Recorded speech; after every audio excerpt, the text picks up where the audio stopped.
Hi BookTube, welcome to Jackie's Literary Corner. I am Jackie, and I was gonna wait until July, the first week in July, to film this, or at least until I was feeling better. And I'm not 100% over my cold, but I'm not as congested.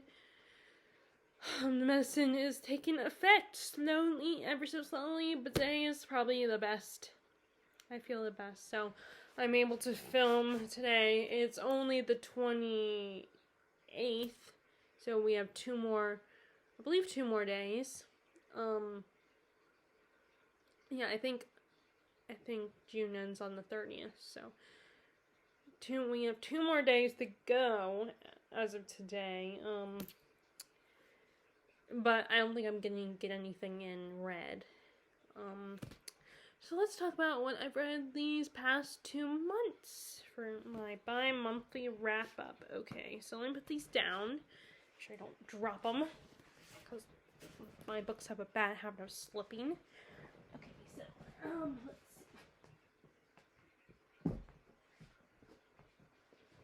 see. So, the first book I read in May, although I started it in, April, probably, was Marcus Zuzak's The Bridge of Clay. And this one, I originally borrowed it from the library, but then, because it's such a chunky book, I ended up sending it back because, as I've always said, I don't, when it comes to longer books, I don't want to be rushed while reading them, and then with the library, your library books are your priority, because then, so that you can return them eventually. So, I ended up DNFing this book at the time. I don't know if at the time I was thinking it was going to be a permanent DNF, but then one day I saw it at the roast office, and of course at the roast office it would be like this book is like $3. To buy it, so I ended up buying it because I did like the book thief. I enjoyed that one when I read it years ago, even before BookTube I had read that book. In fact, I was very excited when I heard that one. That was one of the ones along with The Night Circus that I had heard about on BookTube, and remember I had read it before, and was very excited that it was like popular. Although I was more excited with The Night Circus than The Book Thief, but it was like, oh, I read this years ago, even before but anyway, this one is very different obviously it's very different from the Book Thief. And I don't think everybody loved this one as much as they loved the Book Thief. But this one is definitely very character driven, and there's no big historical event in this one. Although, is it, okay, I don't remember if it actually is historical or not, or what's set in modern day. It takes place in Australia, and it is about this family of boys, and the Dunbar boys. And years ago, the boys had lost their mother to cancer, and their father, who couldn't handle it, left them. So now they look at him as a murderer because he murdered their family. He abandoned their family. And they have built a life for themselves. They are led by our narrator, whose name I do not. It's been a long time since I read. Let me see. Okay, it doesn't say what our narrator's name is, but he's the oldest boy and the caretaker of his brothers, the guardian of his brothers. But the story, he's the narrator, but the story is about Clay. I think he's not the baby of the family, but second to the baby, just a little bit older than the baby of the family. And Clay was probably the only one who ran after their father and tried to find him after their dad left. So, like I said, their oldest brother has taken care of them. He's even allowed them to drop out of school because they can't handle it. And they've also acquired a bunch of pets, some conventional, some not. Like, they have a pet mule, and I believe they also have a cat too, and a fish, and I can't remember what other pets they have, but they have a lot of pets. It's basically a zoo in their home. And Clay is on the track team. He dates a girl that's a jockey. So they have a pretty good life.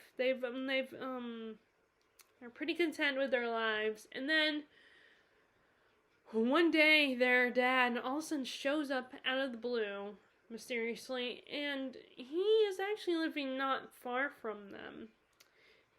And he wants to build a bridge over a river near his house. And hoping to mend fences with his sons, he asks them if they will help him build this bridge. But of course, that's the last thing they want to do. They still hate him and resent him for abandoning them. But Clay still kind of is a little more interested in the idea, and he wants to do this. He wants to help their dad. Although his brothers don't agree with him doing this, but they let him go. And basically the rest of the story is going back and forth between the present and the past.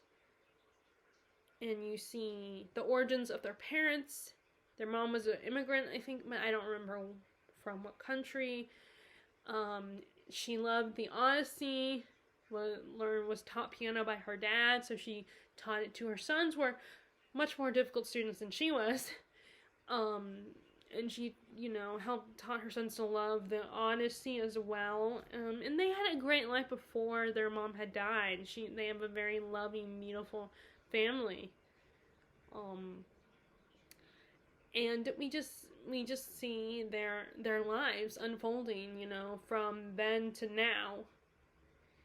And what I love about this book is and I don't get that a lot. I read a lot of obviously fantasy is my number one genre, and I feel like I don't get that. I mean, I've definitely seen a lot more now, but I feel like I don't get a lot of stories like this in the fantasy genre where it's about a family. I mean, you get found families, which I love too. I do love found family stories, but I would like to see a dysfunctional biological family in a fantasy story. I know people don't like to talk about Harry Potter and the author of Harry Potter, but, you guys know I still bring up Harry Potter on occasion. And what I love, one of the aspects I love about that series, they had the Weasley family, which was really cool, and that's what I want to see, something like that in other fantasy books. Like, so it's that is changing, but it feels like a lot of fantasy focuses more on the romantic relationships, especially young adult fantasy. Because that's one of my favorite aspects of the story is we get a family and these brothers who just love each other. And yeah, they beat the shit out of each other, but it comes from a place of love. And they, this story, and it's about the bond they have and how strong they are, despite the fact they've lost both their parents. And it's fun to see their antics and their sometimes bad attitudes and their playfulness. It's so endearing to see that, I didn't have a brother, I only have a sister, so we didn't roughhouse, my sister and I, except for I was told once that one time when we were sharing a room in an apartment we lived up before we moved, not here, but the house we lived in before we moved into that house, my sister and I had to share a bed, and I was told in the middle of the night I woke up and hit her with a pillow. And, occasionally, she would, we roughhoused a little bit, but not like boys do, obviously. And I love that stuff, and I love the relationship these boys had with each other. And I liked kind of the scenes before when we get flashbacks of when their parents were still in their lives and taking care of them, and how loving of family they were before their mom died of cancer and their dad left them. I also like how they have a bunch of different animals. Like I said, they have some animals that are conventional, some that are not so conventional, and how they obtain each animal. It's fun to see. Those parts are fun to read as well. It did give me a while to get into the story. Like, even, I remember that from the beginning when I borrowed it from the library and then returned it. So, I bought it so I could take my time with it, and it still take me some time to get into it, to really dive into it. It's a very slow-moving plot, and like I said, it's very character-driven. It doesn't have, like, a cohesive plot, necessarily. It's a very sad story, lots of tragedy for this family, but has a lot of sweet, endearing moments and funny moments too. It's just about a family. And it also focused on themes of forgiveness and love. Like the father, they slowly over time forgive their father for him leaving them, and they're in the perfectly right to not forgive him because he left them, he abandoned them. They had already lost their mother, and he left them to take care of themselves, and that's not right, in my opinion. But it's also understandable at the same time. People are human. So it may not be right, but they are human. And as long as he does, and he did come back to them and try to earn their forgiveness. So, and like I said, his sons have a right not to forgive him, but they do eventually. And it's just, it was a good book, I think. It's not an all-time favorite, but I'm glad I read it and gave it a chance. And it was really sweet. It was a very sweet story. Okay, next is my beginning of my reread of Game of Thrones by George R. R. Martin. So, I had attempted to read this around the time I had first heard and was thinking about getting into the show finally, and I decided to read the books, but then I started watching the show, and I just can't watch a show and read a book at the same time, and I'm not it's just something I can't do because then, I would be more prone to be interested in the show than reading the actual book, because the show is very instant entertainment. While a book can be entertaining and can be instant entertainment, but it's just, you're kind of it's already given to you when it comes to a show or a movie. So it's just easier to turn on a TV or, put in a DVD or a Blu-ray or whatever. It's just easier to do that than, take the time to read a book. Even though I'm a hardcore reader. But, you have, you don't have to put in as much effort with a show. Yes, you have to think about it. If it's a good show, then it will exercise your brain to some extent. Because it will, a good show that isn't just junk food will make you think and feel emotions, and won't just be simple stuff. It won't just be simple, it will be complex and engaging. But either way, it was basically, long story short, just easier at the time. I just couldn't read the book and watch the show. So I had stopped reading the books for a while, and I decided to pick them up finally again now that the show's over. And I read book 1 back in May, and I am still reading book 2 on and off. I haven't picked it up again, but I'm hoping to pick it up again in July. But it was very interesting to come back to it, to start reading it again, knowing what I know. It was just really weird, because I know what's going to happen with the characters. I know what path they're going to take. I know their arcs. And, when I read this book, when I read it now, I think of the show. That's who I picture. The show setting and the characters and the actors who play these characters. Which is interesting because, the 2 oldest Stark boys were 14 at the beginning of the book. And Arya's, 9 at the beginning of the book. And Sansa's, 11. And Joffrey's only 12 or 13. Or he turns 13 in book 2. But he's only 12.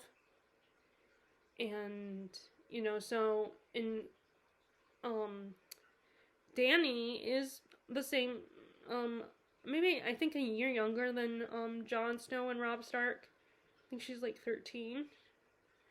So, it's very weird knowing how much older the actors are that play them versus how they're supposed to be in the beginning of the story. And of course, just like with Lord of the Rings, there are little moments that are cut out of the show, cut out there because they're not necessarily they're not important. Like they don't have to be in it to get to the point. So it's just weird seeing it and looking back and reading it, knowing when I know what's gonna happen. And that makes it sadder, knowing how season 1 in book 1 ends. And, just anticipating that moment when that happens. So I do think it can be a good thing. It's not always necessarily a bad thing. It can be a good thing if you already, if you're not used to this chunk of story or this detail of story. If you watch a show or adaptation, show or movie, then the adaptation, then you'll know what's going on once you read the book. Now, it might take away the surprise, but there's still a sense of anticipation, especially if it's your favorite part you're waiting for, or you're waiting for the finale to happen, the final few pages, like the climax of the story, and it can still be exciting because it's coming, so you're just anticipating. And maybe a small part or maybe this is just me, but a small part is thinking, even though yes, it's written down on paper, it's not going to magically change, but a small part of you thinks, what if it could change? What if this happened instead of this? Because, all throughout the story, I'm just thinking, if Ned Stark had made these choices instead of this choice, then things would have worked out for him. But, of course, that's not going to happen because it's permanent. It's permanent in the story. It's not going to magically change. But, and I was able to get through it a lot faster because I know what's going to happen, because I watched the show. I still feel the same way about the way I felt when I first read about the characters. Although, Sansa, my opinions are a little different because I do feel more sympathy for her as a character before I just hated her, especially because I was Arya in the story. Not I was her, but I had the role that she has. I'm the younger sister. Luckily my sister's not as bratty as Sansa is, but, so I definitely was an Arya girl at the time, but now as I've gotten older, but now I'm more sympathetic and understanding of her character. Because I understand why she is the way she is. She has been taught to be a certain way, to act like a young lady. You have to be able to have, sew and stitch and all that, and you're not supposed to get dirty, you're supposed to eat, a certain way, you're supposed to act a certain way, and she does everything she's supposed to do. And then here's her younger sister Arya, running around, playing with swords, throwing stuff at Sansa, and, acting like a boy, and is, fights back, and, she's kind of wild, and Sansa's probably frustrated and is thinking that all Arya gets is, maybe a little slap on the wrist, while she does everything she's supposed to do. And she has been told earlier that she's gonna marry Joffrey. He's a prince, and he's not a bad-looking kid, He's a good-looking little young man, despite the fact that he's an ass. You find, he's an ass. He's a brat. He's a monster. But, of course, when she first meets him, first interacts with him, he is, to her, he's the most beautiful boy in the world. He's all handsome and regal, and he's very nice to her, very charming and stuff. And, in this, she's told that she's supposed to marry him, and she's very frustrated with her sister. So, I understand how and she's also 11 years old in the beginning of the book. She's a preteen. She's a kid. So she doesn't know any better. She may think she's mature, but she's not. Of course, Arya, I think, also thinks she's mature, and she's not. And so, I definitely understand the motives a lot better and why the characters are the way they are. And some characters, like Theon, for instance, he's an ass in the beginning, but then, I know that he's not going to be an ass. He is going to be humbled by his experiences throughout the rest of the series. But anyway, it was just really interesting to go back and to think, what's going to happen. I like George R. R. Martin's writing. It's it's detailed, but not as flowery as, like Tolkien, for instance. It's a little more blunt. It's kind of a little bit closer to like Brandon Sanderson's writing. Of course, it was still there's still some parts that are like, not for me in the book. Some very crass stuff. All the men, a lot of the men are pigs and think about women as sexual objects. And that still bugs me, but it doesn't take away my enjoyment of the story. And then, of course, like, there are strong female characters, but there are also, as well, even though there are a lot of female characters that are treated like sex objects, and there are women that are disrespected by men, there are still, a lot of strong female characters, like Cersei. Yeah, she's a bitch, but she loves her kids more than anything, will do anything for, and she's a strong female character, despite the fact that her approaches are a little selfish. And she does not do anything good for her kids. She spoils them, especially Joffrey. She makes him think he's entitled to everything he's gonna get, and he doesn't have to earn it, which is bullshit. He has to earn, But unfortunately, this is a medieval-inspired world where you're just king. You're often get to be king by birth. You don't earn it. You just automatically, because you are born into it, you become king. If your parent dies. If your father dies, I should say more specifically. But she still is a strong character, and she does, and I do feel bad for her, that she didn't ask for any of this. She didn't ask to be married to Robert Baratheon, and, you find out later that she was going to be content with this, and maybe she could see herself falling in love with Robert. But then, on their wedding night, he called Lyanna Stark's name instead of Cersei's. And you kind of can't blame her for feeling the way she feels and resenting him to the point of hating him. And then Dany is another. I know that there are people that can't stand Dany and just get tired of how she's so beloved. But you know what? I know that she's a flawed, messed up character, but she's also a nice, caring character as well. She really wants to do what's right. Of course, we know that later on in the series, she's gonna feel a little like entitled, and she's gonna let this worshipness get to her head a little bit, but not in a way, not like Joffrey, obviously, but her own way. It's not necessarily gonna be a good thing, but she's still, at the beginning, though, she's a very kind, caring, loving individual who is so young and naive and put in this position of being married to this guy that she's, all she sees is he's very brutal and savage-like. And then, she's forced to make the best of the situation, even though she's absolutely terrified. And she kind of comes into her own as book one as this book progresses. And then you have, the character of Catelyn Stark, who is she's a better mother than Cersei.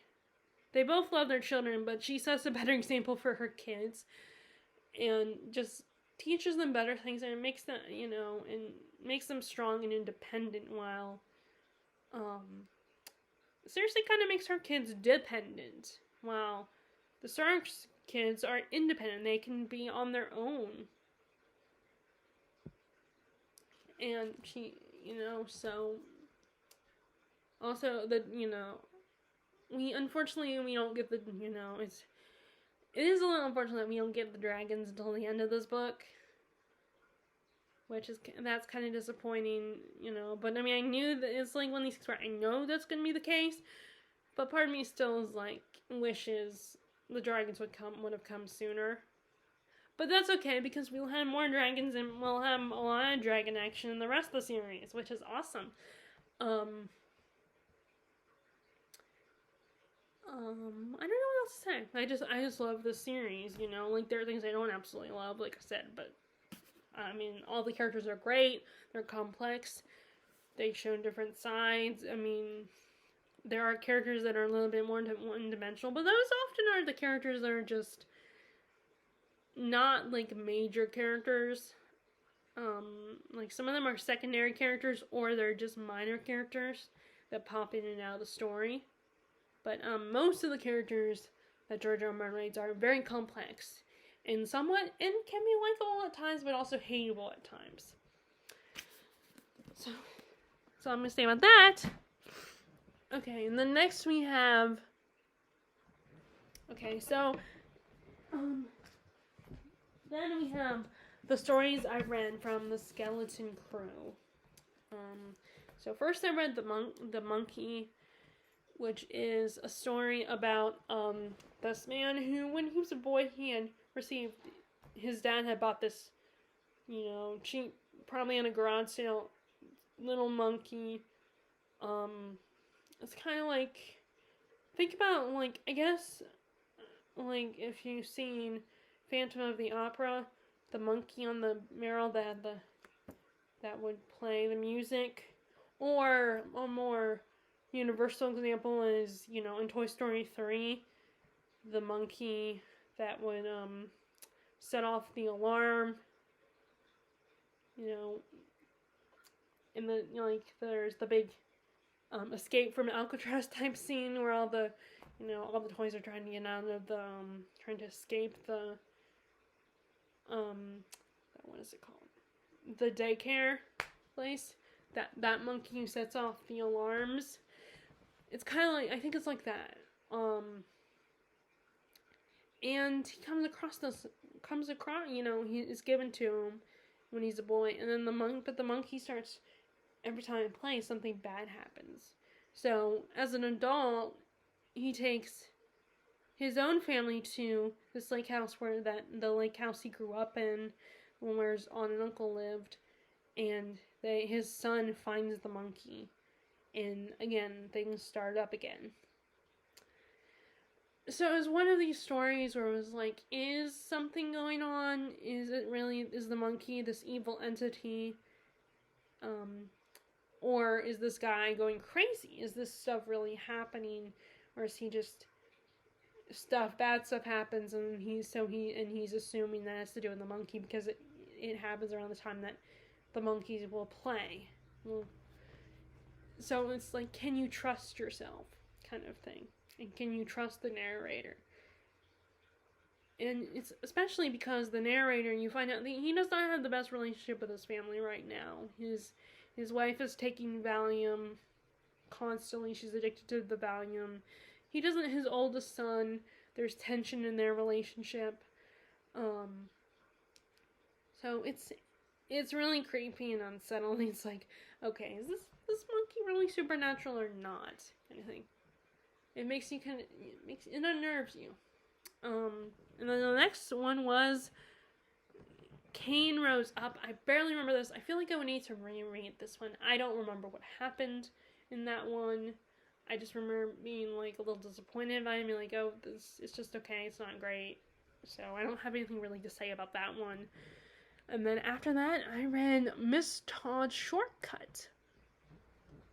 So this is a story within a story. You have these two old men, and one of them, who's a little bit younger, is telling about how his friend, when he was a younger man, he had befriended the first wife of Mr. Todd, who, one of those, like, summer people that come, those people that will stay in a place, in a town just for the summer, and then leave the rest of the year. And he befriended the guy's wife, who was really friendly and beautiful. Miss Todd was, and she was obsessed with tracing out shortcuts and finding shortcuts on maps. And she tells this guy about this one particular shortcut that she's just recently discovered, and he doesn't believe her at first. But then she offers to take him for a drive on that shortcut, and weird things happen. So this one was, I really liked it. I like this one. It was really understand the idea of the fear of, it plays on the fear of the unknown, and the idea of this path, and maybe like you go down it and something, something is, and it takes you almost to another dimension, where you see things and you can't trust your own eyes. Another really creepy one, and it was really good. I really liked that one. So far I liked The Monkey and Mr. Todd Shortcut. So right before I got to the last two stories that I read in this collection, because there are more stories in this collection. There's about,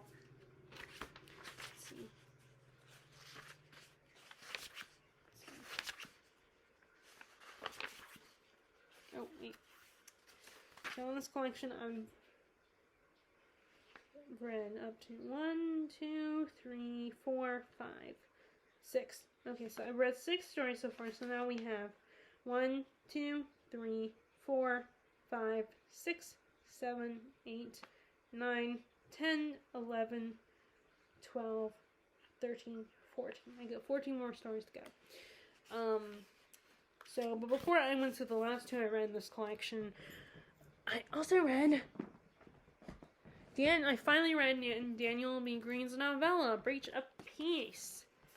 Now, I feel like I did a review for this one. I feel like it was a bad review, or I wanted to a review, because I do like the author. I watched his channel. I think, and in my opinion, he knows what I like what he has to say about fantasy, and, I feel like knows what he's talking about. So I wanted to support him and, celebrate his book.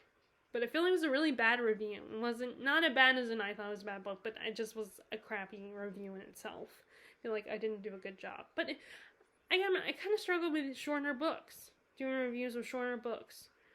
Because I feel like I don't have a lot I don't know, I feel like I struggle with coming up what to say, even if I do like the book, especially if I love the book.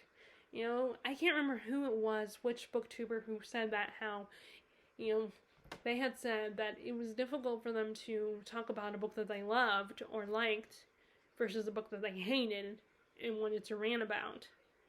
Because it's easier to rant about the book than to, gush about the book.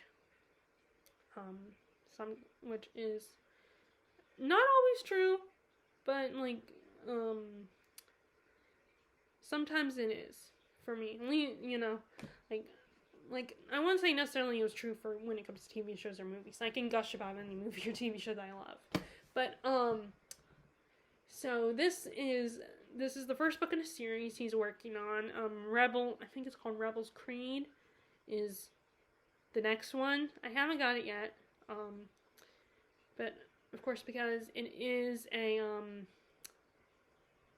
do have to get it online, so I'm waiting to maybe see if someone can get it for me for Christmas, so I can jump into it. Hopefully it's longer, because that was the only disappointment of this book. I wish he had wrote a longer book. But this takes place in a world where, the government has taken power, and they have these, these rules and guidelines, and our main characters are the police to enforcing the laws of these people, and of course, there's a group of rebels who do not like how the government is running things, and our main character, I still don't know if I'm saying her name, Khaled, she is the head detective, and her husband and another detective are the 3 main people, and her husband and this other guy are constantly butting heads. They don't like each other. Let me see if I can get their names.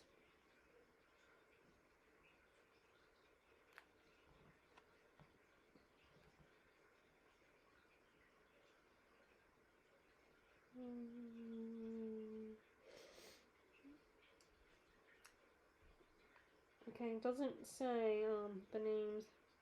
Wait. Okay, I don't remember the names of the characters. It's been obviously quite a while since I've read it. So, her husband and this other officer let me look at the Because I think he does have a...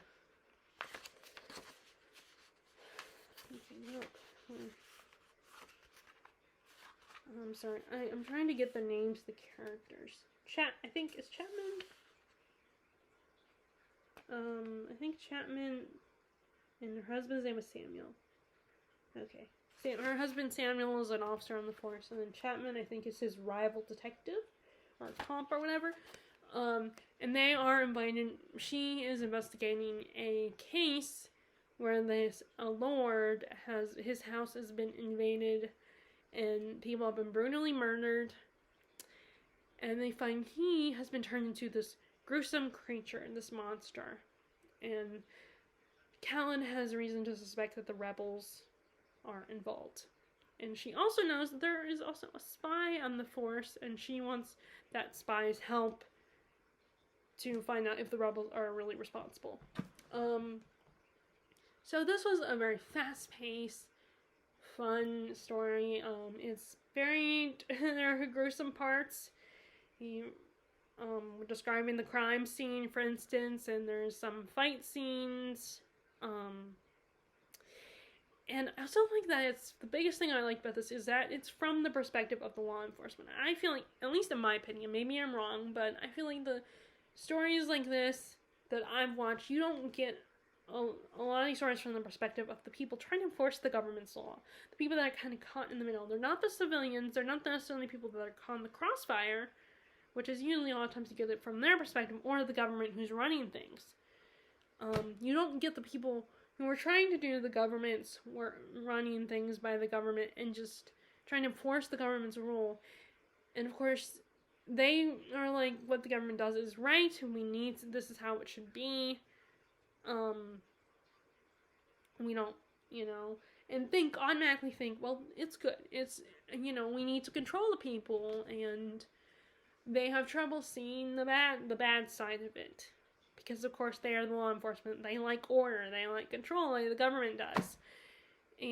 But then, in this, there's a bit of questioning of how things are, and you get the hint by the end of the story that, okay, now things have changed, things have changed. Now, Callan might have started questioning the way the government does things. And I like that. I like how it's from these types of characters. Like, someone who's believes that what the government does is right and good, but then by the end of it is like, I don't know anymore. I like seeing stories like that. And we get that perspective more so. Because like I said, we usually get the perspective of the citizens, the civilians, or the government. The people that are enforcing it, but they're not like... So you kind of makes me think a little bit of Star Wars. And maybe that's because I'm kind of going down the Star Wars rabbit hole right now. With the Jedi, they're like the police force in this story. In the world of, whatever you call Star Wars is the world of Star Wars. These people are like the Jedi, except for without, in this case, they're detectives and they don't have, the lightsabers. Yeah, it's very fast paced. I just had a really good time in this. I liked it. I kept wanting to read it. I like the characters. It feels very film noir type story, which I really like. I like that in a fantasy setting, so it still, it keeps me engaged. Because sometimes detective stories can get tedious. In this case, I liked this one because the fantasy elements. And also it helped that it was a female lead instead of a male lead, because sometimes, a male lead, they're going to use the misogynistic nature, and, I kind of like how she was having to come between Samuel, her husband, and Chapman, and trying to, corral them a little bit. And she did it, but she wasn't entirely, all about, automatically took her husband's side. She looked, because there's one point where they have this big, not exactly, fight, but, coming to head with each other, and she tells her husband, okay, you need to cool off, okay, like that, you've gone too far. And of course that kind of bites her in the butt though later, sending him away. But it was also a necessary at the time. It came off as a necessary thing. And of course, I like how it is not just a female lead, but a female lead on the police force. I love that. As a woman, I think that's cool that we get that. So as you can see, I don't have a lot to say. I just really love this. I had a good time, and I can't wait to read the next book. I just don't have it yet, but I will buy it soon. Or maybe someone will buy it for me. But I just had a good time with this. I just wish it had been a little bit longer, but that's okay. Still a great story. And check out Daniel Green's channel. He's great fantasy, talks about a lot of fantasy stuff, a lot of fantasy shows and books and movies. He has a fantasy news where he keeps people updating on what's going on in the world of in the genre of fantasy. But yeah, he's a great has a great channel, and is so very funny, and does some funny skits and stuff like that. Like he did one where how like an author is going to their publisher, and their publisher is asking about their latest work, their latest book project, and it's made clear that how he's basically self-inserting himself in the story. That's kind of what the skit is about. Author, the idea of recognizing when an author inserts themselves in a story. It's funny. Okay, so after that, I went back to the Skeleton Crew, and we have, I read, what was it? The Jaunt, which is kind of like about a scientist who invented, a concept known as jaunting, which is basically teleporting. And it's a sci-fi, it takes place in the future story, and you have a father and his family, a man and his family are going on their first jaunt, or at least the kids' first jaunt, and he's trying to reassure them and comfort them by telling him the history of how jaunting was invented. So we go back and forth between the present day, where they're in a place where I was picturing an airport when I was reading. I was picturing like a scene with an airport, and those seats, those sticky seats that you sit on, the can't remember what the material's called, that rubbery material.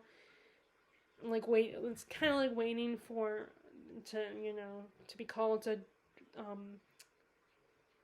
go on the plane or whatever. That's when I kept picturing that kind of scene. So you have the father telling them how it works, reminding them that, trying to assure them, and you go into the past where you see the scientist, Dr. Jaunt, I don't know if he would be considered a doctor or not, inventing teleportation and his struggles with trying to get it patented, and so it was really cool. It kind of touched on, because the only other time I've seen teleportation is, in shows, like I've seen in other sci-fi shows, and, in Next Generation, they have this teleportation machine that you go into, and, that is portrayed as kind of, cool and fun, and, I remember Tara and I talk about it all the time. It's one of the many things that we wish existed in our world today, that along with the holodeck. But then this short story looks at it in a kind of scary way. There's risk to it. You're transporting your molecules all the way to the other side, to a different location. And in this one, they put you to sleep, but if you wake up, then things could go wrong. So it kind of puts in light of kind of terrifying. What if you accidentally wake up? What could happen? And it makes it a lot scarier to think about. So it's a pretty risky thing. So I like that it looks at that side of it. I feel like you don't get a lot of science fiction can make it seem fun and cool, and oh my god, I would love to have, so I can go to my friend's house just like that, or because you don't have to drive a car, you don't have to worry about gas prices, and it just makes things a lot easier as far as getting to places. and less expensive. So it does it. So, but it's also, like I said, you could be tearing yourself apart, and you might not come back right. Like, I remember another example of that kind of mob teleportation is in The Prestige, where you have these two magicians competing for having the best trick ever, and one of them comes up with this, goes to Tesla, finds out Tesla has this machine where you can, for like cloning or actually transporting yourself from one side of the room to the other. That's, and that's what the other magician was kind of doing, except for when you find out later it's a lot simpler than you realize. But in this one, he approaches Tesla as invented this machine. It turns out the machine doesn't just transport you, it clones you. So it kind of made me think of that as well. And then we have, so after that, I read one that's feels more like, and I feel this way about a lot of short stories. Horror stories are a little bit better. I don't always feel this way with a lot of horror stories, but with a lot of short stories in general, my biggest problem is it feels like it's just like a scene in a longer story. In the last one I read from this collection felt like that. It's called the Wedding Gig, and you have this. It's in like the 1930s or 40s, and you have this. I think it's a jazz band. This jazz band that our narrator is part of, and he gets invited to play at the wedding of this gangster sister's wedding. She's finally getting married. She hasn't had much luck finding guys because, unfortunately, she is not considered attractive. She's an overweight woman, so people don't find her attractive. No one falls in love with her. But she's finally found a guy and is going to get married. And this guy, her brother, invites this band to play, and they're a little reluctant because they know he's a gangster and he has enemies. But he's going to pay them, and also, he might hunt them down and kill them if they don't play for his sister's wedding. And so they go, and of course, shit hits the fan. So, like I said, this one feels more like a scene out of a longer story. Like maybe the narrator's, life story, and this is one of the events in his life. So it was kind of cool, the idea of gangsters and stuff like that. I don't read like stuff very often. Like, I'm not interested in like the Godfather books or anything, or the movies. Although I am interested in Jade City. A lot of booktubers have talked about that book lately, and that's kind of a gangster inspired story. And then of course, I like West Side Story and stuff like that. But I'm not a big like gang mafia kind of reader, but it's still I still thought it was kind of cool to see that. And it's also historical, so that was, and so it was fun, but like I said, it just felt like it was a scene from a longer story. And I felt really bad for the sister. This whole experience really traumatizes her by the end of it, and but she comes out very strong. But she comes out strong by the end of the story. So I have trouble, I have trouble talking about short stories and rating them.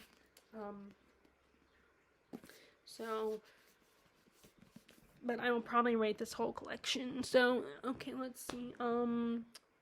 Oh, I forgot one more, which I actually don't really have a lot to say. I don't really have anything to say about this, just like I don't have anything to say about Cain Rose Up. And that is Paranoid, a chant. I just read it because it was like basically a poem or a song. So it was a quick read. And it's, I don't even remember what the message of it is. Like, maybe fear, I guess, going by the title. It sounded, I'm sure if I heard it out loud, it would sound catchy, but, again, like, Cain Rose Up, I don't have a lot to say about it, but I did read it, so, because I got through quickly. So, anyway, that's that one. And then, like I said, I have several more to go, and I will read. Okay, so the last book I read in May was Before They Are Hanged by Joe Abercrombie, the second book in the First Law trilogy, and I loved it just like I loved the first one. And it's basically picks up where the first one left off. Our characters are going, with Logan Nine Fingers, Jazzle, and Pharaoh going on a trip with Bayaz and his navigator, who's really annoying and arrogant character. He was very braggy. He's that guy who's like, well, if I hadn't done this, then we would have been so lost. So, and with my excellent skills, this is why we found this, because of my talents. He's very braggy. And then his Bayaz's, his apprentice, who I still have suspicions about. I don't know if I trust him. Especially because he seems very resentful of how Bayaz treats him, which he would be entitled the way Bayaz treats him. I don't blame him. But, they go on this quest to find this particular source of power, but Bayaz, of course, doesn't tell them everything. It's not until later when they run into Bayaz's old friends and they find out what they're trying to find. They get a better idea and the risk and the sacrifices for these characters might be, especially Pharaoh. And then we have, and so I definitely like Giselle a lot better. He was less annoying. This whole experience humbles him because he goes through a lot of shit in this book. And Logan and Pharaoh kind of get a little closer. They get very intimate with each other, which I kind of had an idea that was coming from what I heard from other people about this book. The hints and teases, I kind of expected something was going to happen between them, something intimate. Bayaz is an interesting character because you don't know what his deal is. He's very, doesn't tell you everything. There's a term for that. Where he just keeps everything close to the chest. That's what he does. He keeps everything close to the chest. So there's a lot of mystery with this character. But in this book, you do get a lot more knowledge about his character. You get more backstory, although not as willingly, not very willingly, because he does not tell everybody everything. He keeps to himself. So he's a frustrating character, but not in the way that Giselle was. Giselle was just an arrogant dick who, like I said, this experience humbled him. And I'm trying to think what body, he kind of got beaten up a couple times. Lost had a lot of experienced a lot of injuries that and has a lot of scars that took away kind of his good looks. And then you have the character of Glocta. He is sent on a mission by his boss, the Archlector, to go to this particular town because they want to prepare it for the war. They want to house their soldiers. But this town is kind of falling apart and is in danger of being attacked and being destroyed. So he is sent to deal with that, and he's also sent because his predecessor was murdered there, and he has to find out who did it. And he goes to the council to take charge, and they are not too keen on his leadership. But he suspects that one of them is guilty of killing his predecessor. So he's investigating that while trying to fix things up, take charge, and and prepare people for the war that's coming. And so that this town can house his soldiers. House the soldiers. And once again, Glocta is such a delightful character. He's so snarky and sarcastic. He does what he's told, but in his head, he just resents everything and having to do what he's told. He tries to fight back, and, that's the only way he can really fight back is have his, his thoughts fighting against, and he's very much do things his own way.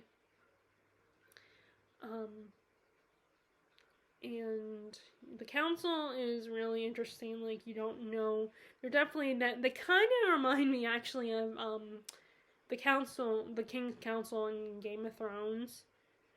The council at King's Landing, where they're all very manipulative and clever, and you don't know who to trust, but you kind of like them on some level in their sneakiness and conniving nature. And then we also have West's story. He has now been promoted. He's on the battlefield, and unfortunately, the king's son the prince has been sent to lead his own army, and so West has to work with him, and he is someone who basically just wants to wants the glory and the fantasy of being a soldier and fighting and, just getting the accolades after and the praise after they win, and he has never been in a battle in his life. So he's very arrogant and cocky and doesn't take anything seriously and just think it's all going to be fun and games. And of course, West does not like him and wants to punch him in the face most likely, but he also knows he's the prince. So he can't. And it's so one of these where it's kind of caught between amusing and also being frustrated at the same time with the characters for Wes's parts. And then Logan's old band of bunnies show up again. Dogman and I can't remember all their other names. They show up and want to help Wes because they also at this point they want to stop. Let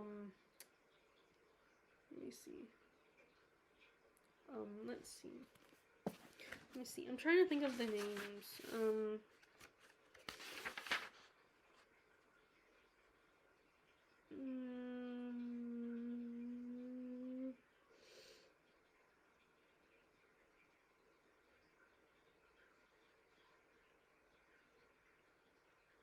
Okay, it doesn't say what the name of the overarching bad guy is, but the guy they once worked for, they are now against him. He's the main enemy, and they offer to work with West to defeat him because they know him better than anyone. They know how he thinks, how he works, so they offer to help him. And they also do not think very highly of Prince Ladislaw.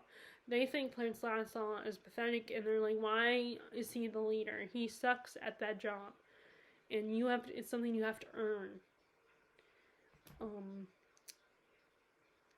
So this one was very exciting. There's a lot more fighting scenes, and there's some traveling. So there's a lot of traveling, so you get to explore a lot more of the world in this one. So a lot more going on in this one. It's less of a character-driven story, more of a, there's more of a plot in the second book. And once again, I love all the characters. There are 2 sex scenes in the book that, I did not like. I didn't care for, so I kind of glossed over them, so it's just, they were kind of a lot more crass and just, I didn't really care about them. And then it was just really fun to be back in this world, and there were a lot of nice surprises. Like I said, I like how Logan and Farrell, are constantly butting heads, but eventually they end up in bed together. Which I really like that. I like I find I'm always entertained by those couples that they're constantly butting heads, but then they almost hate sex. They don't like each other, but they end up hooking up anyway because there's, all this sexual tension between them. I always find that really funny to read about. Like I said, Giselle got a lot less annoying in this book because, he gets humbled by this experience. And that's really all. I just really had a good time with it. I liked reading this one. I just got one more book to go, and then I can read his standalone books and his YA series that starts with Half a King. Okay, so that's the last book I've read. I was able to in May anyway. So now we're finally to June, where so in June I started out the month and I read this when Terry was visiting. We had Dragon Republic, another sequel. So I read quite a bit of sequels in the past 2 months. And this one, unlike the first one, this is basically all war stuff. We're on the battlefield all the time, almost all the time in this one.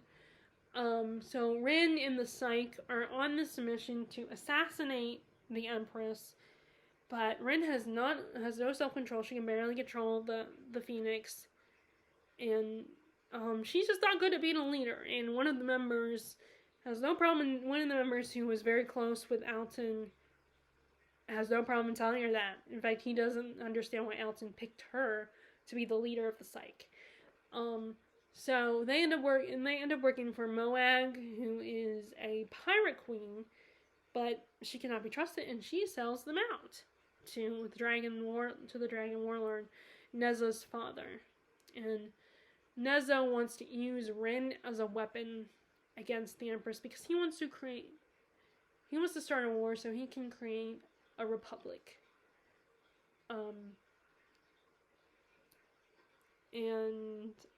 So that's what the story is. This one is about.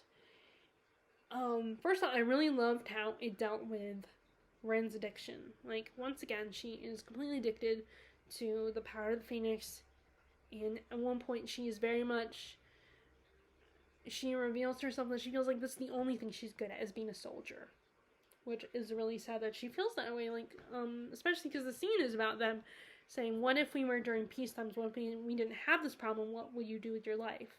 What would you think you're destined for? And she just says that she's a soldier, and she's meant to be a soldier. And it's really sad that she doesn't think she's good enough for anything else. And she just, at one point, she's told by the Dragon Warlord that she cannot use opium, and she has to get clean. And so there's this whole montage of her going through withdrawals, and she's getting sick, she's fighting that, she needs that stuff. So that whole montage, I like how they included that. And we also have, she ends up losing access to her powers at one point, so she has to deal with that, and having to learn to fight the old-fashioned way without having power. So this book has a lot of that. Ren dealing with being addicted to this power, and her PTSD that she goes through, throughout the story, and, we also deal with her complicated relationship with Kate and Neza, and how, and the book kind of implies that there's some tension between her and Neza, and there might be romantic possibilities between the two of them. They're kind of frenemies, even more, although they lean more towards trying to be at least allies in this book. And their relationship gets a lot more complicated because even though there's attraction between them possibly, he does not approve of her using the Phoenix. He feels, and he can, see that she barely has it in control. So she's, like, not the best example to preach how being the Phoenix is not a bad thing because now she's powerful and she can be used as a weapon and defeat the enemy. Well, he just thinks it's all dangerous and it could consume your humanity. He's scared of her power and of her because she's very dangerous. But like I said, she sees it as a tool to be used. So it creates an interesting dynamic between them. She also has an interesting dynamic between her and Kate, because there's affection between them, two of them too. And he kind of respects more. He doesn't always approve of her decisions, but there's respect between them and affection between the two of them. It's a little healthier than her relationship with Neza. And their relationship is very sweet and enduring, and she definitely cares what he thinks. More so than what Neza thinks. She cares what Kate thinks. And, so I really like their relationship too. And I also would love to explore her relationship with the Vipress, because the way they leave things, you wonder if they could be allies themselves if she switched sides. And it's like, the Vipress is interesting because the Vipress has the ability to get inside your head and control your mind and hypnotize you. She has a hypnotic effect on people. And you don't know if these are your own thoughts or they're thoughts that she put in your head. So it's interesting, especially with the way they leave things between the two of them, and how Are these her thoughts, or are these Ren's thoughts, or the Viper's thoughts? And I think, of course, Ren is also asking herself that question too by the end of the story. Like I said, there's a lot more fighting scenes, there's a lot more action scenes, and like I said, Ren gets wings at some later on in the story, which is really cool. So even more badass. And it was a really fun story. Like I said, again, another type of story where magic and fantasy elements makes it more engaging for me. And more interesting. And it really highlights how chaotic battle fighting is. And I like Ren as a character. I love Ren as a character. She's messed up and complicated. Like, for me, I don't have to like, the protagonists don't have to be likable or heroic all the time. They don't have to be a good person for me to like them. I mean, I love Scarlett O'Hara from Gone with the Wind. She's one of my favorite characters. And Ren, she's not a likable person. She makes a lot of stupid decisions. She's not the most likable person. But I just love her character. She's so complex and, and interesting. You feel bad for her. And you want to see her, you root for her. But then you're also like, Ren, why are you doing this? You're making dumb decisions. And kind of understand, like, this book really looks at the whole idea of how everybody has a different point of view. And everybody's point of view highlights how they feel about a situation.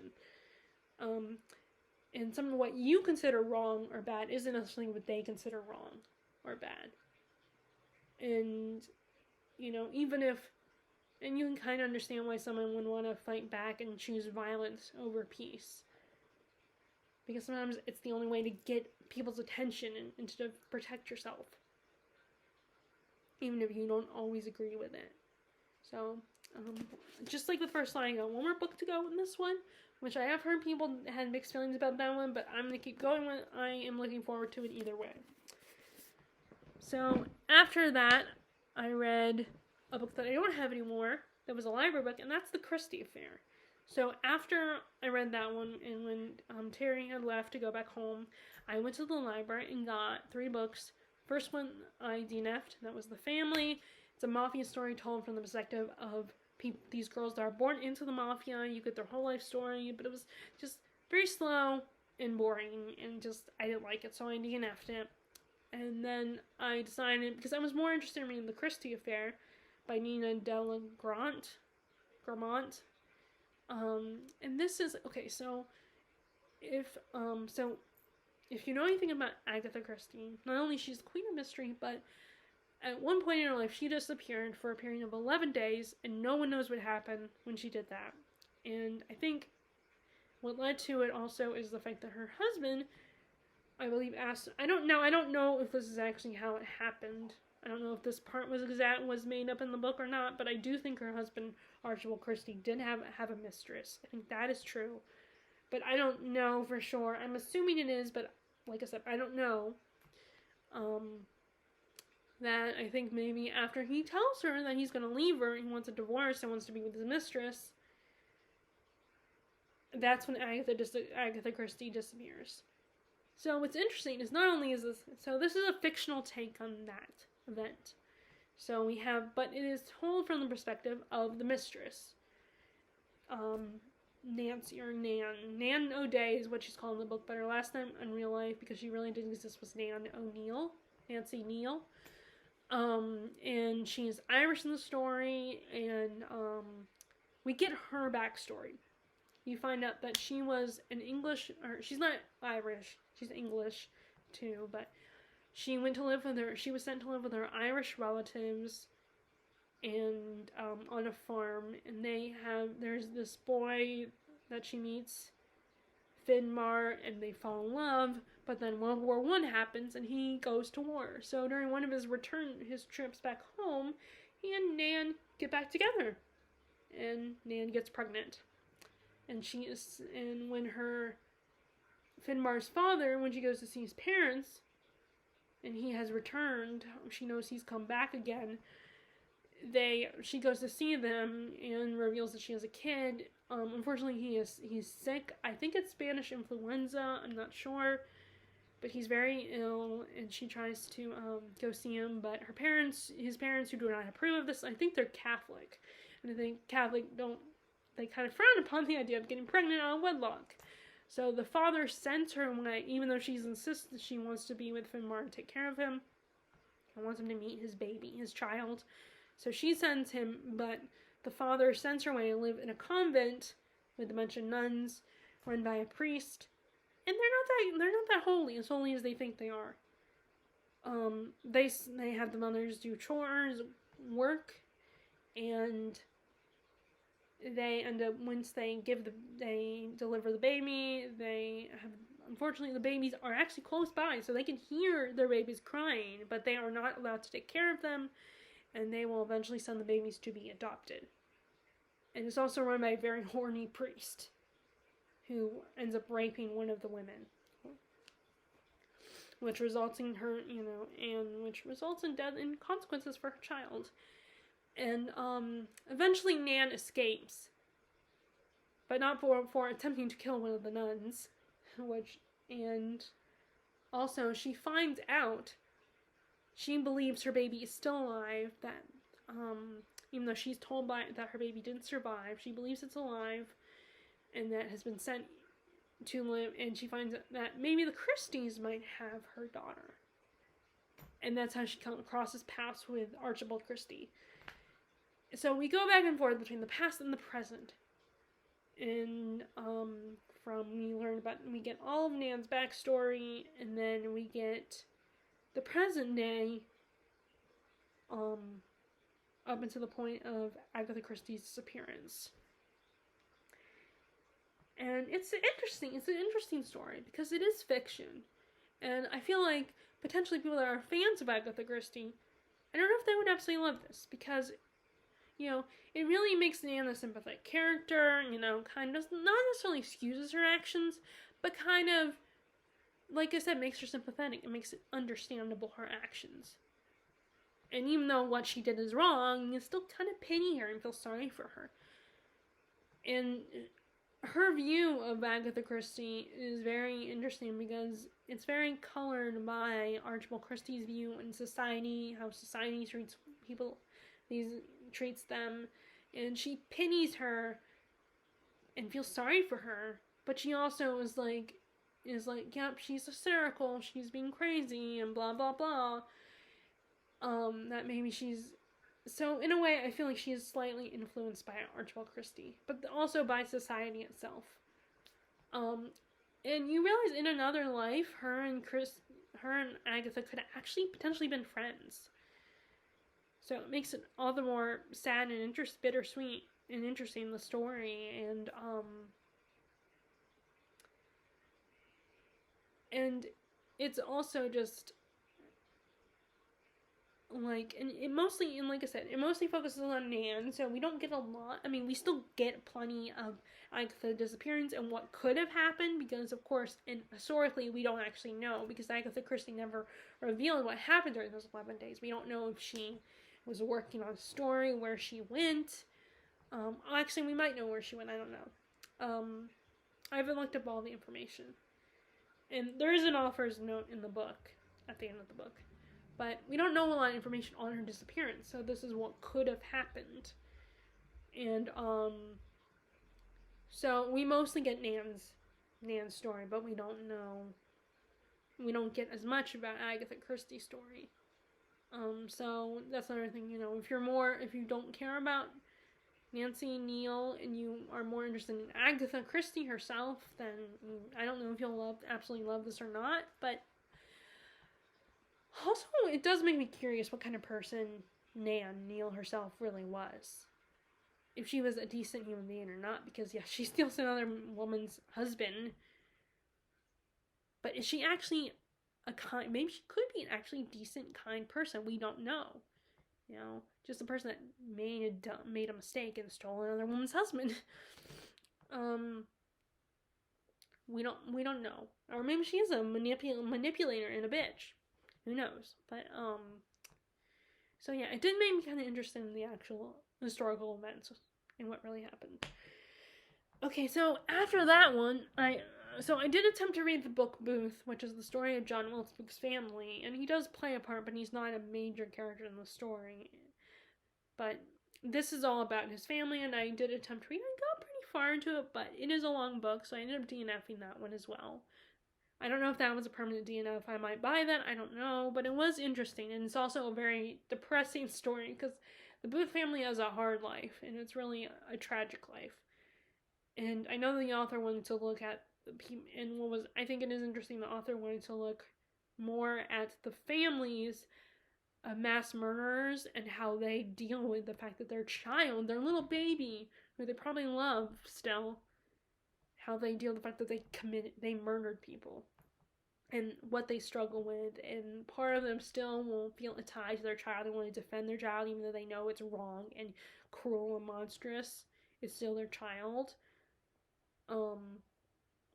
So it's a really, and she didn't want to glorify a mass murderer, so it was an interesting take on that. Especially because, I do believe there was one of the mass shootings, the mother was talked about on the news. And her struggle, how she dealt with everything. Okay, so after that, I returned my library books and went back to focusing on The Dragon Reborn, book 3 of the Wheel of Time series, and I absolutely loved it. And I think because Rand was less in the story, I liked it the best.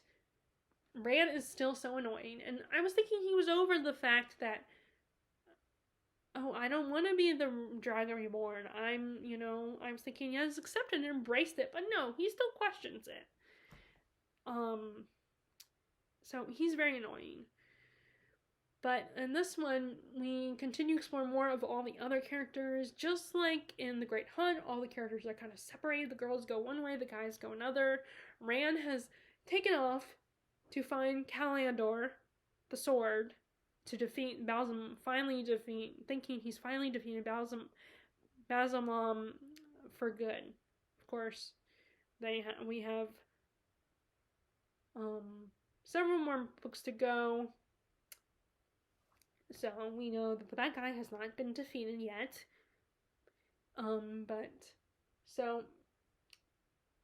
Perrin, who is still he's starting to accept that he's a wolf now, but he's also very much still struggling with it. And but he is going with Lan and Moraine to track down Rand and get to the city of Tyr before Rand does, because that's where the Sword of Callandor is and where this battle between him and Balsamam is going to take place.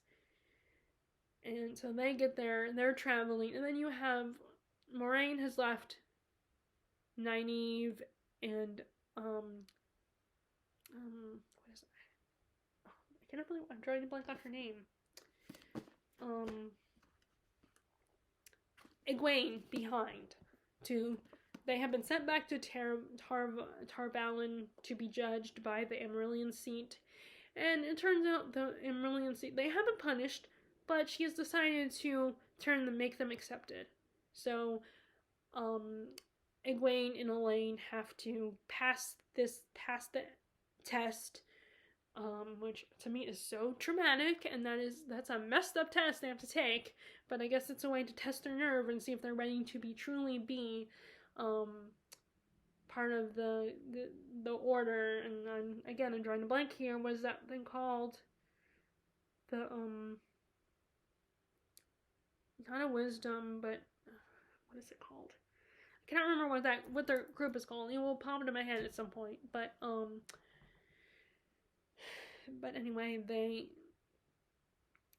and it turns out the Emerilian seat has ulterior motives. She decides to pass them pass Egwene as accepted, but she wants Egwene and Nynaeve to go to track down the Black Ajah and report back to her, because now the Black Ajah has been revealed, and Landrin is one of them. So they have to find everything they can, and it turns out that they have to go traveling to Tyr as well. And they bring Elaine along, even though they were told they weren't supposed to involve her, and the Emerilian seat knows that they probably will get her involved. And Matt, who has now been healed by these people, I cannot remember what are they called? I don't remember.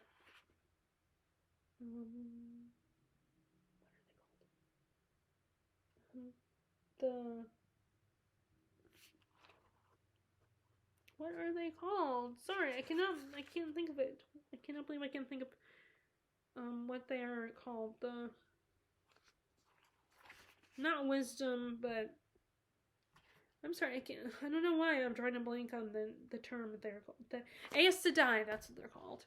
The Aes Sedai,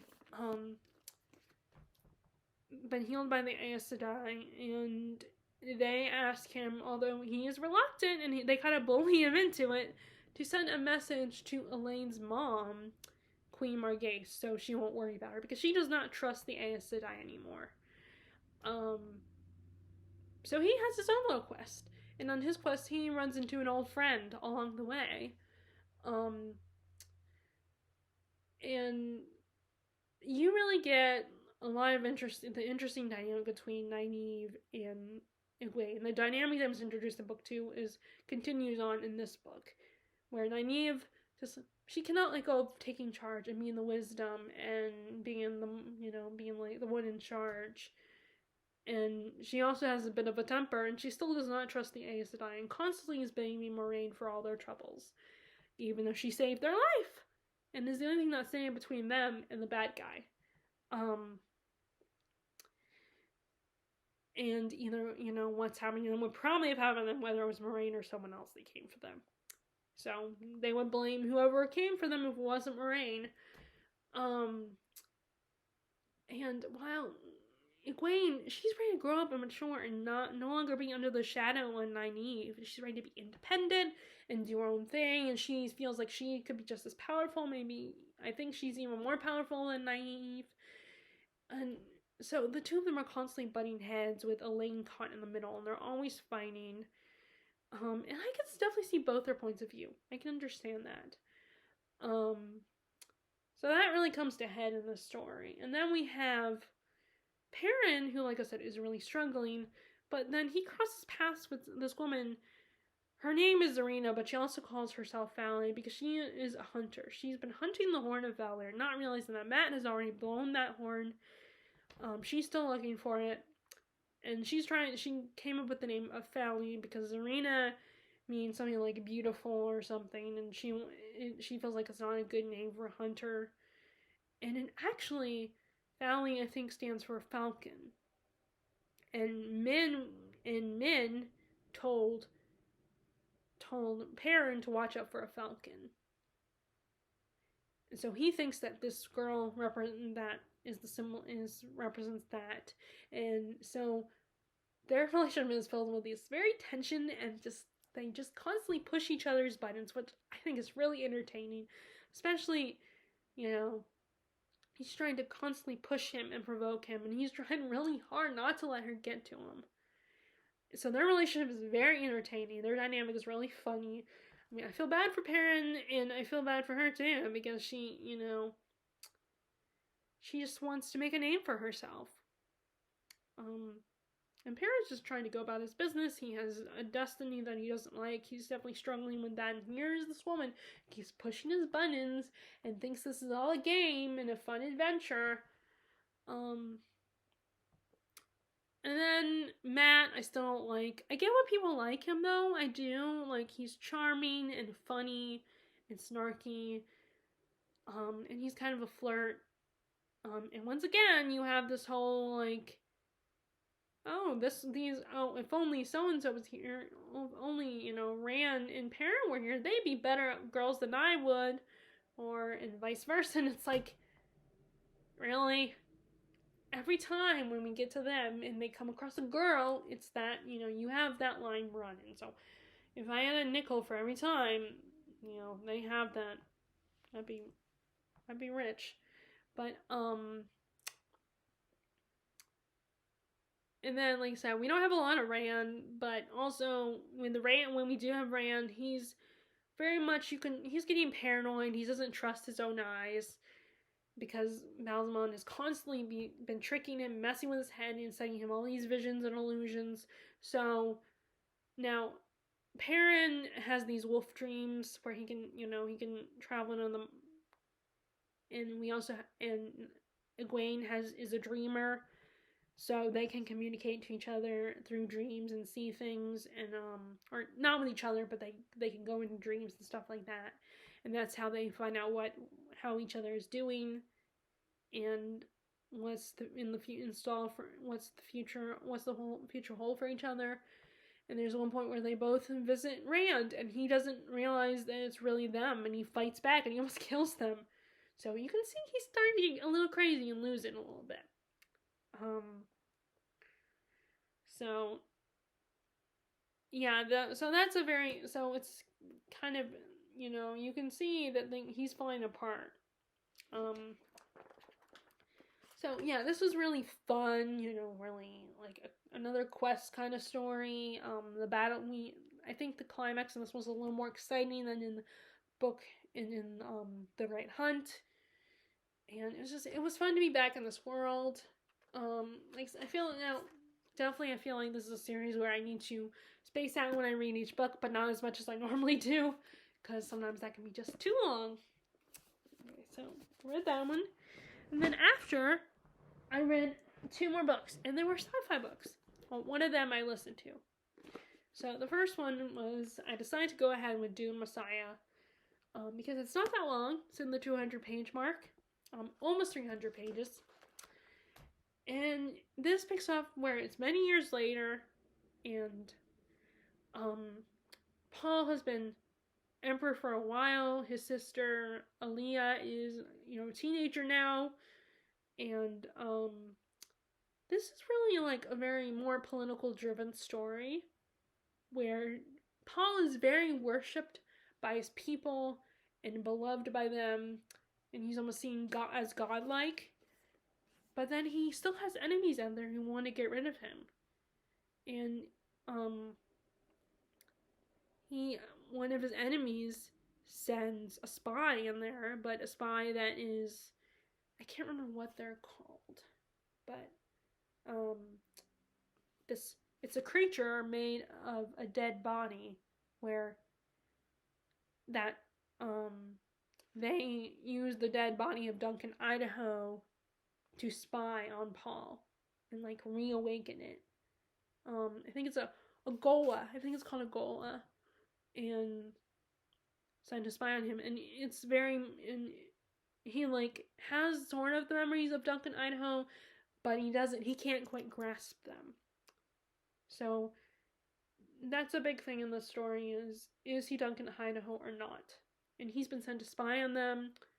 And he might be, there will be a trigger to where he could potentially kill Paul. So, meanwhile,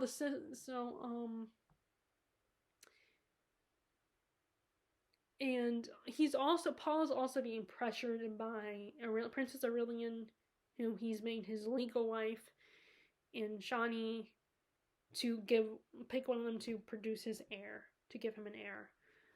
And the people want, Princess Aurelian because, of course, and she wants it because, for obvious reasons, she wants to keep her title. She wants to keep being queen, the empress and everything. But Shawnee is his true love, and, but she can't, something is stopping her from, she's been secretly being given a contraceptive so she cannot get pregnant. And then meanwhile, Aaliyah who's also worshipped and feared at the same time, has Ben Gesserit powers. So she's very much struggling with that. While at the same time, she's a teenager now, so she's kind of starting, in modern terms, I guess she's developing hormones and is looking for a mate. She's, Paul is told by Shawnee's uncle that his sister is ready to mate. And there's something going on between her and the Gola, aka Duncan Idaho, the fake Duncan Idaho, supposedly. So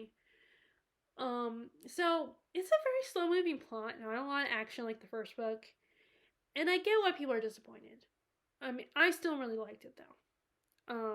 I didn't love it, but I did like it. It was, like I said, it was slow moving plot, but it still was kind of a fast read because it's not that long. And it really looks at what happened in the aftermath of someone all of a sudden become an all-out leader. In layman's terms, let's say dictator. I mean, he's not a tyrant, but he still thinks he sees himself as a god, or people made him into a god, even if he's not literally a god. So it really looks at that and how, having godlike status looking in duty or ego. And it was really intriguing. I had a lot of stuff to think about, but I definitely struggled doing a review of this one. The goalless parts were really interesting. Like, I kind of liked it. I didn't really care about Duncan Idaho's character, but, it was still really intriguing. I mean, I probably care about him more via the movie. But it was interesting in the book to see someone struggling with, like, where they can't having kind of an identity crisis, where they're not entirely that person yet, but they're told they might be that person, that kind of thing. It's weird, but interesting, but intriguing to think about. The girls don't do a lot in the story. I mean, Aaliyah does a little bit more in the story, especially because she's someone that, like her brother, is feared and worshipped, and she's kind of a Bene Gesserit. I mean, she is a Bene Gesserit automatically. Like, she was born via the womb. She became a Bene Gesserit. And, so she's also very powerful. So she plays a bigger role than Princess Aurelian and Shani play, which is a little disappointing with them. I want to see more of Shani and how she would deal with things and maybe see her come into her own, but I feel like it was kind of a missed opportunity with that. But I guess that's not the story Frank Herbert wanted to tell. I didn't have any strong affection for Princess Aurelian. I did feel bad for her. She was being used by everybody. She's just a girl, wanting to live her life and trying to do what's best with what she was given, and she was orphaned, thanks to Paul. So it was interesting. I'm hoping that maybe in book 3 we'll explore some more of the Freemen again, and even more of the Freemen and the Bene Gesserit a little more, especially, with how things end. So I'm going to say. So yeah, I liked it. I didn't love it, but I did like it. I had a good time. It was interesting.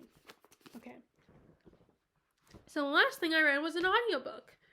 So I've been getting back into Star Wars. I've gone in with Star Wars. I've gone in on and off with it. I really love it. I fell in love with The Mandalorian. I really enjoyed Boba Fett, the Book of Boba Fett. I had a good time with that. Mostly because of The Mandalorian as a character, and his relation with Grogu was really sweet and fun. Me, I'm a sucker for the whole father figure and the little kid stories. That bond. So I started watching the Clone Wars animated series. That was started in 2008, ended in 2000, and I can't remember when it said it ended. But so I decided to check out Ahsoka, the book about the character of Ahsoka, who is in The Mandalorian in season 2, I think, is when she comes. But she's a main character in the Clone Wars series, and then she returns in Rebels Alliance, which I have not watched yet. Which is kind of the only downside about me listening to a Ahsoka book, is I didn't watch all of the Clone Wars. And, I don't. So there's things that happens in the Clone Wars that lead to her leaving the Jedi Order and leading to where she is in the Ahsoka book. So, that's the only thing. That's the only downside, is that there were things I didn't know, like details I didn't know about that whole situation. But I still had a good time when listening to it. And you see her go on her own little journey, dealing with the aftermath of what happens that leads her to leaving the Jedi Order. That whole struggle, and also making new friends, and eventually what will lead to, I'm guessing, which will lead to her being part of the Rebel Alliance. It was very YA, the way it read. And some people, and I think the character is supposed to be a teenager anyway. I don't know for sure, but I think she's a teenager. And, her friend, we have these new characters that are really fun and relatable and likable, you kind of see they're going through a lot of shit, so you kind of understand there's kids that have been in a shitty situation, and they're kind of fighters. They grew up a little too fast. It's those kinds of characters, and you feel bad for them, and you wish you could give them a normal childhood. You really like them. They really form a bond with Ashoka. And there is a little bit of a cute usage scenario where one of the characters, Kaden, develops a little bit of a crush on Ashoka, so that was really nice. That was really cute. And I don't know if Ashoka would return the feelings. It kind of was left in an awkward place.